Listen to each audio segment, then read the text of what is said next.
août 1943, Jean Camarade, tu es invité au CAPI Route des Éclaireurs à Chamarges. Et c'est à cette occasion qu'on entend parler pour la première fois du grand mouvement. Alors dis-nous comment cette idée est arrivée dans la discussion et qui était présent à Chamarges.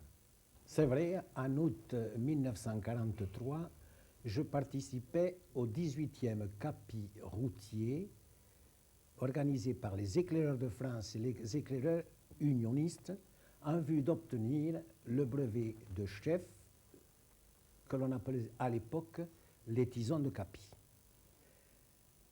Nous étions 27 participants, les 2 tiers EDF, le 3e tiers éclaireurs unionistes, et nous étions encadrés par des responsables nationaux des EDF et des éclaireurs unionistes.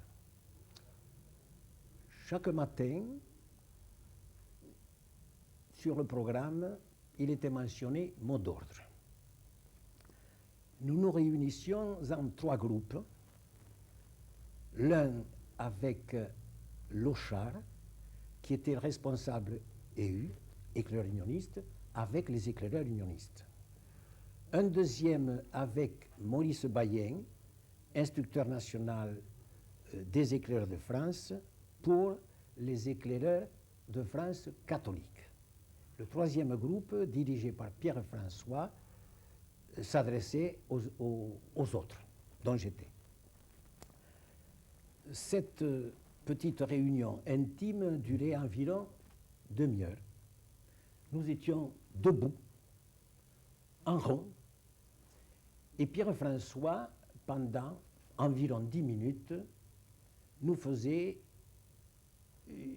un bref exposé sur la question qui était à l'ordre du jour. Ensuite, à tour de rôle, nous devions, en 2 ou 3 phrases, donner notre sentiment, puis Pierre-François concluait. La demi-heure était passée. Je sais qu'à cette occasion, et je crois que c'était le premier jour, Pierre-François a parlé de l'engagement aux éclaireurs de France. Je sais qu'un jour, il a parlé de tolérance, ce qui a amené d'ailleurs des discussions à propos de tolérance, de laïcité, de neutralité. Et vers la fin du séjour, le sujet proposé par Pierre-François était le devenir des éclaireurs de France. Et c'est là qu'à notre grande surprise, il nous a dit « Je considère que les éclaireurs de France ne peuvent pas être un mouvement de masse. Et c'est pourquoi je crois qu'il faut que nous envisagions de créer, à la Libération, que nous commencions à entrevoir, il faudra que nous créions un mouvement de masse s'adressant aux enfants des milieux populaires. » Mais justement, comment ont réagi les éclaireurs qui étaient présents là, à la proposition de Pierre-François? Nous étions tous éclaireurs là. Et nous étions vraiment surpris. Et à la limite, nous étions presque contre parce qu'on voyait mal comment les responsables éclaireurs, dont notre responsable national, proposaient la création d'un mouvement qui risquait d'être concurrent. Et nous avons échangé et au bout de la demi-heure, le sujet n'était pas épuisé. Et Pierre-François nous a dit, ben, écoutez, on reprend demain. Et on avait même repris le surlendemain, qui était le dernier jour.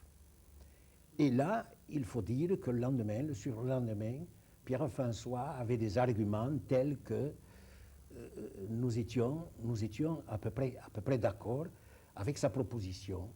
Et nous avons parlé, discuté sur la laïcité, neutralité, tolérance. Les avis étaient partagés et en fin de compte, nous étions arrivés à la conclusion que c'était laïcité qu'il fallait employer.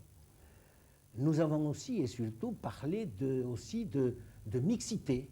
Et Pierre-François nous a dit, mais je suis tout à fait d'accord, parce qu'en définitive, voyez, pendant ce camp, vous avez eu la chance et l'occasion de découvrir des éclaireuses, puisque, et c'est un fait, les éclaireuses sont venues passer une journée avec nous. Parce qu'à l'époque, les éclaireurs de France s'adressaient uniquement à des garçons, la Fédération des éclaireurs uniquement à des filles.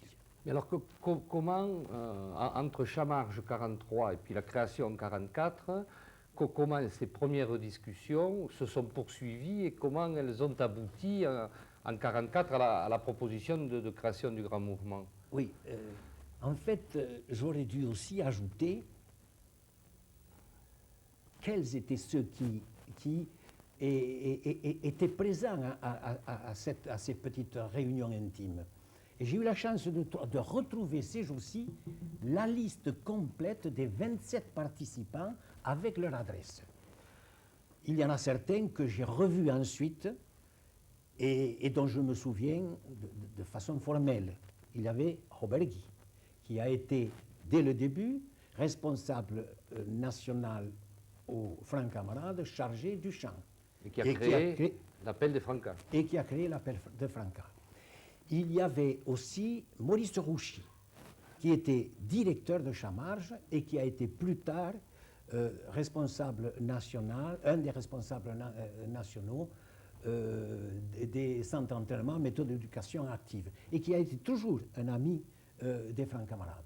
Il y avait aussi Roland Ricordeau, qui a été délégué régional des CMA pour la région de Normandie, puis directeur d'Oulgat et inspecteur, plus tard il a terminé inspecteur général, je crois, de la jeunesse et des sports. Et qui, lui, a été aussi un fidèle ami des Francs Camarades. Il y avait aussi Albert Philippot, qui a été délégué régional des CMA de Bretagne. Et puis, en lisant cette liste, je crois me souvenir, mais je n'en suis plus tout à fait sûr, que Raymond Nitre, que Maurice Bourges, que Doron, qui ont été plus tard permanents EDF, participaient à ces réunions. Et il y a aussi une personne qui était à Chamarge, je ne sais pas très exactement quel rôle elle y jouait, je crois qu'un jour elle nous a fait chanter. Il s'agit de Cascade, que j'ai connu pour la première fois à Chamarge, et qui sans aucun doute, a été informé de tout ça par Pierre-François, puisque dès le début du lancement des Francs Camarades, elle a été responsable de la formation des cadres, ce qui quand même est quelque chose de très important. Voilà. Mais après Chamarge, je crois qu'il y a eu un texte qui a été élaboré et qui a servi de base, qui décrivait déjà ce que serait ce grand mouvement. Oui, je suis en mesure de localiser les dates à un mois près de ce document. Pourquoi? C'est tout simplement parce que j'ai réussi à retrouver une lettre de Pierre-François de janvier 1944, dans laquelle il m'écrit pour me dire qu'il viendra dans le Tarn en mars 1944 visiter un des groupes éclaireurs de France. C'est donc en mars que je l'ai conduit à sa demande au groupe éclaireur de France de Piloran, qui était Piloran, c'est un chef-lieu de canton rural, et Pierre-François voulait voir si dans un groupe rural, dans une localité rurale, on pouvait faire vivre un groupe local. C'était le cas, et c'était un groupe extrêmement vivant et qui faisait un excellent travail.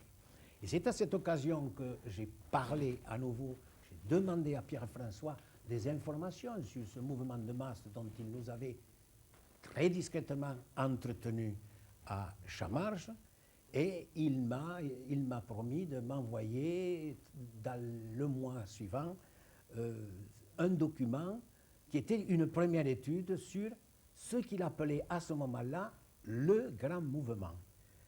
Ce document m'est donc parvenu en avril ou en mai. Il comportait 17 pages, j'ai réussi à le récupérer.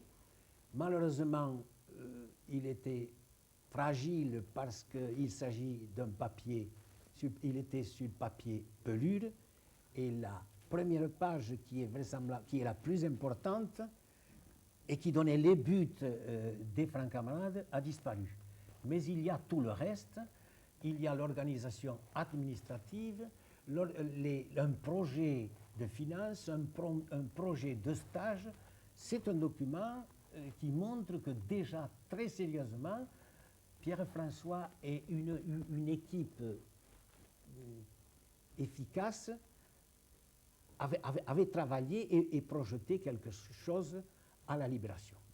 Août 1944, c'était des éclaireurs de France qui étaient là et qui ont participé aux premières discussions. Comment en est-on arrivé à associer ici les représentants du syndicat des instituteurs, les CMA et les autres organisations qui ont participé à la création des Francs et Franches Camarades? Je pense que c'est juste avant la libération ou à la libération que Pierre-François a fait appel aux syndicats, à la Ligue de l'enseignement, au CMA. Mais il est vrai qu'au CMA, il y avait des éclaireurs de France, ce qui fait, je ne peux pas bien préciser comment les choses se sont déroulées. Tout ce que je sais, c'est qu'en automne, et là je ne peux pas préciser la date, j'ai reçu une lettre de Pierre-François m'annonçant que les Francs et Franches Camarades étaient nés. Automne 1944. Automne 1944, je ne sais pas si c'était octobre, novembre ou peut-être décembre. Je pense que c'était autour de novembre ou décembre. Et à ce moment-là, j'étais à l'état-major régional, officier du chiffre à l'état-major régional à Toulouse. J'avais été engagé un peu par les éclaireurs de France dans la résistance et j'ai appris ça avec plaisir. Et en janvier qui a suivi, c'est-à-dire en janvier 1945, il y a une lettre de Pierre-François au responsable de province des éclaireurs de France, Henri Gourin, qui dit tout simplement: je me demande s'il ne serait pas intéressant d'engager camarade pour le compte des Francs Camarades. Son nom le désigne tout naturellement pour ce poste. Mais je pense aussi qu'à ses capacités, j'envisage parfaitement la possibilité pour lui de travailler en même temps sur le plan EDF. Si tu es d'accord, veux-tu lui transmettre ma proposition afin qu'il me réponde au plus vite? Et Henri Gourin, responsable de province, aujourd'hui on dirait régional, des éclaireurs de France, a donné son accord. Et ce qui est très important, en définitive, Pierre-François admettait et proposait même qu'un responsable permanent franca consacre ses loisirs à un mouvement ami, les éclaireurs de France. Ceci me paraît important et Henri Gourin avait donné son accord. Voilà. Et disons que c'est à la suite de cela que j'ai donné mon accord, que j'ai quitté ces amis très chers du service du chiffre à Toulouse et au 1er mars 1945, j'étais permanent franc camarade. Mais 50 ans après, c'est toujours Jean Camarade au Franca.